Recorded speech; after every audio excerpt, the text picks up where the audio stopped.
Imagine waking up to flames devouring your family's 80-year legacy, only to find your HOA president strolling up at sunrise with a latte in hand, smirking like she just won the lottery on your misfortune. That's how my nightmare kicked off. In a peaceful suburban enclave where the real estate gods decided my humble bed and breakfast didn't fit their vision of plastic perfection. But oh, how the tables turned when I showed up at that packed town hall with a beat-up manila folder stuffed with proof of their greasy palms. Watching her Botox-frozen face drain of color was sweeter than any revenge plot Hollywood could dream up. My name's Jack Riley, and up until that fiery hellscape, I was just the quiet guy running Riley's Rest, a cozy B&B on the edge of Willow Creek Estates in upstate New York. Picture it. A rambling Victorian house my grandpa converted in the 50s after the war, with creaky porches, wildflower gardens, and rooms that smelled like fresh linen and history. It wasn't a gold mine. Barely kept the lights on some winters, but it fed souls. City folks escaped here for unplugged weekends, sipping coffee on swings while their kids chased fireflies. My wife, Emma, handled bookings with her trademark Southern charm, even though we'd moved north for better opportunities. Our daughter, Mia, 17 and sharp as a tack, helped with social media, turning our quirky spot into a minor Instagram darling.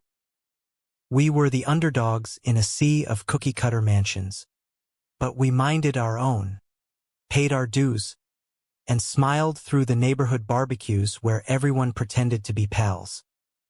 Then came the Willow Creek HOA takeover in 2020, courtesy of a slick developer who slapped up McMansions faster than you could say property values. Suddenly, our little haven was looped into their mandatory regime, because nothing says community like forcing old-timers to bow to new money tyrants. Fees skyrocketed. Residents coughed up $350 monthly for amenities like a pool nobody used, while we got slapped with $2,200 as a commercial entity. The pitch? Maintaining harmony and elevating standards for all. Translation: turning our slice of Americana into a sterile suburb where even the squirrels needed permits. Enter Vivian Hargrove, HOA President Extraordinaire, the queen bee who'd buzz into your life with rules sharper than her manicured nails. Mid-50s, ex-real estate agent from Chicago, married to Harold, a paunchy accountant who nodded along like a bobblehead. She cruised in a gleaming SUV, decked in pearls and pantsuits, preaching community standards like a televangelist. Her house? A beige behemoth with zero personality. Lawn mowed to golf course precision. And not a weed in sight because God forbid nature disrupts the facade. We're building a legacy here, she'd coo at meetings, all while eyeing our wild roses like they were gang tattoos. The first jab landed in early 2023, via a crisp envelope that might as well have been laced with anthrax. Aesthetic non-compliance, it declared, listing demands that read like a bad satire. Repaint the entire exterior in approved neutral tones, $12,000. Replace our vintage sign with something modern and understated, $6,000. And upgrade landscaping to match community elegance, $10,000. Total hit, $28,000 we didn't have, due in 45 days. I knocked on Vivian's door that afternoon, the scent of her overpriced candles wafting out like a chemical weapon. Vivian, look, we're happy to spruce things up, but this timeline's killer. Can we phase it in over a year? I asked, hat in hand. She peered over her reading glasses, lips pursed like she'd sucked a lemon. Mr. Riley, this isn't a negotiation. Your establishment is dragging down our curb appeal. Think of the greater good. Property values don't maintain themselves. Her tone? Pure condescension, wrapped in faux concern. as if my family's blood, sweat, and tears were just a pesky eyesore. I trudged back, gravel crunching underfoot, knowing this wasn't about paint, it was about control. The Ryless were patient folk. Grandpa taught me that survived Normandy by keeping his head down till the moment to strike. So I bit my tongue, scraped together cash from odd jobs, and repainted 2 guest rooms. Called the HOA office, spoke to their mousy assistant, Carla. Pass this along, good faith effort, right? Bless your heart, Mr. Riley. I'll tell the board, she whispered, sounding like she knew the storm brewing. 3 days later, another bombshell letter, uncovering new infractions like buried treasure. Our porch swing violated swing set regulations. The gravel driveway lacked eco-friendly permeable surfacing. Even our backyard fire pit, site of countless Esmores nights, was now a fire hazard contravening open flame bylaws. Fines, $400 daily per issue, tallying $1,200 a pop every sunrise. Emma caught me at 2 a.m., hunched over spreadsheets, coffee gone cold. Jack, this is bleeding us dry. $36,000 a month? We could buy a yacht with that. If we weren't sinking. I slammed the calculator down. Grandpa always said, when they come for your land, dig into theirs first. So I hit the county records office, poring over dusty ledgers with a clerk who smelled like mothballs and mercy. Lo and behold, our B&B predated their zoning circus by decades. Grandfathered in, immune to their petty edicts. I mailed off a certified smackdown. Statutes attached. Cease these bogus fines, or see you in court. For a blissful day. Silence. Then Vivian's call. Voice syrupy sweet. Intriguing research, Jack. But safety first, we've enacted an emergency mandate. All commercial ops need $1.5 million liability coverage now. Our policy, a solid $400,000. Industry norm. New quotes? $15,000 extra yearly. Surely you see. Public welfare trumps nostalgic enterprises. She purred, dismissing 70 years as nostalgia. That's when it clicked. This was a shakedown, bleeding us till we sold to their developer cronies. But I don't snap, I strategize. Fired up a Facebook group, Save Riley's Rest, which ballooned to 600 members overnight. Guests shared tales. This place healed my marriage. Local paper ran, HOA bully's bed and breakfast icon. Support poured in like rain after drought. Yet Vivian's heels clicked louder in my mind, scheming her comeback. She didn't disappoint. I looped our insurance via a clever add-on for $3,800 yearly, certificate in hand at the August meeting. Vivian's eyes narrowed to slits. Commendable, but standards evolve. Labor Day weekend, our annual guest picnic. Laughter, grill smoke, kids' games interrupted by a clipboard-wielding goon. Routine inspection, he grunted. Nitpicking everything. A wobbly step, fixed last month. Expired fire tags, by days. Even our herb garden, encroaching on communal aesthetics. Harassment much? I snapped as he badgered a guest about her parked minivan. Just following orders. Pal. 42 violations in 48 hours. Emma's blood pressure spiked.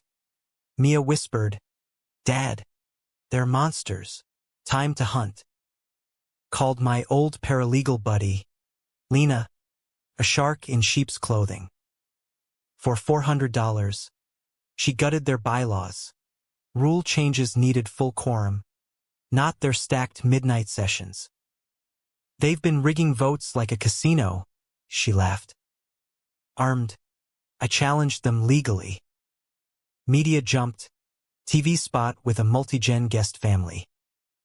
This B&B's our second home. Now some control freak wants it sanitized? Vivian dodged cameras. Harold mumbled no comment, looking shifty.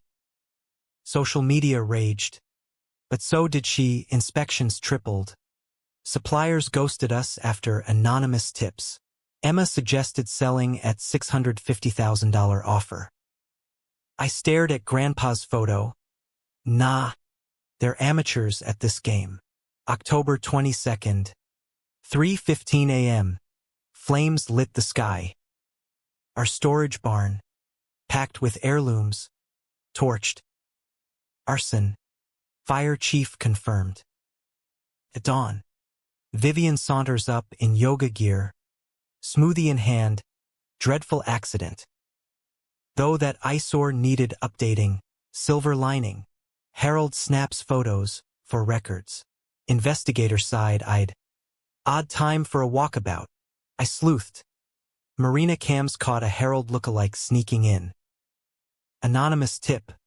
Photos of him buying kerosene. Receipt included. Neighbors turning? Priceless.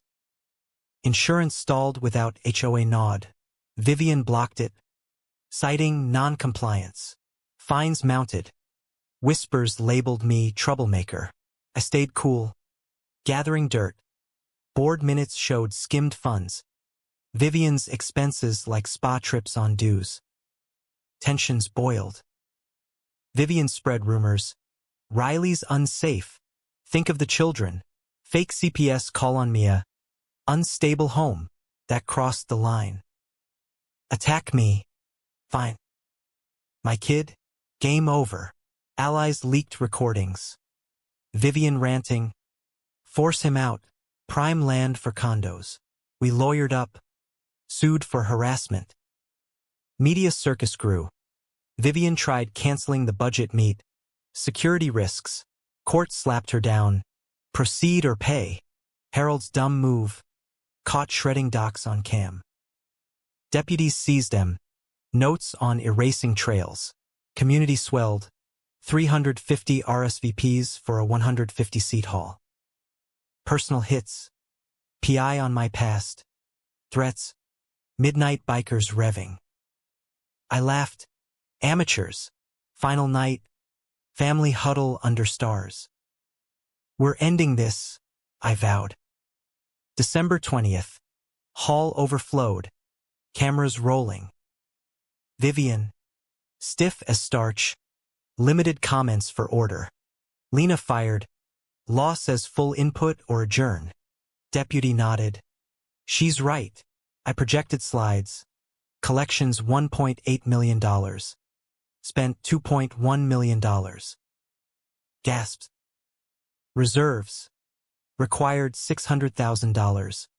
Actual $18,000. Where's the cash? Shouts echoed. Personal perks. Vivian's $60,000. Landscaping. Harold's gadgets. Audio bomb. Harold. Snag Riley's. Flip for millions.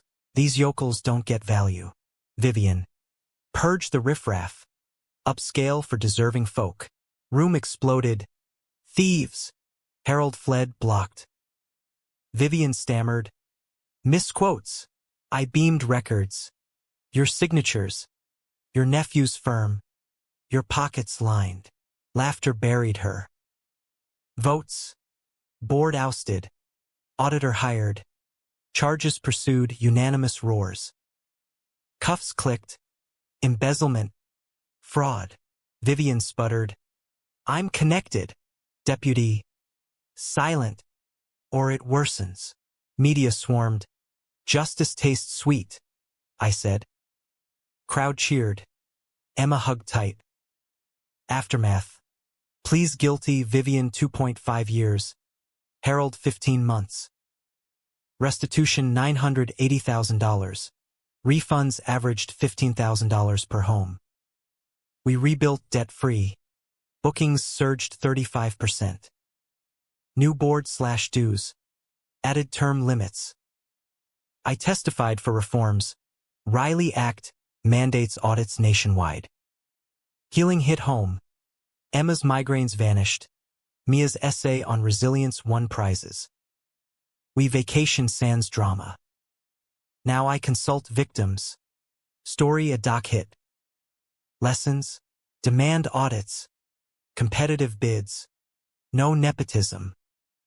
But here's the kicker. In a world where HOAs play God, was Vivian the villain, or just a symptom of a system that lets petty tyrants thrive? Drop your take, right or wrong. Who's really at fault here?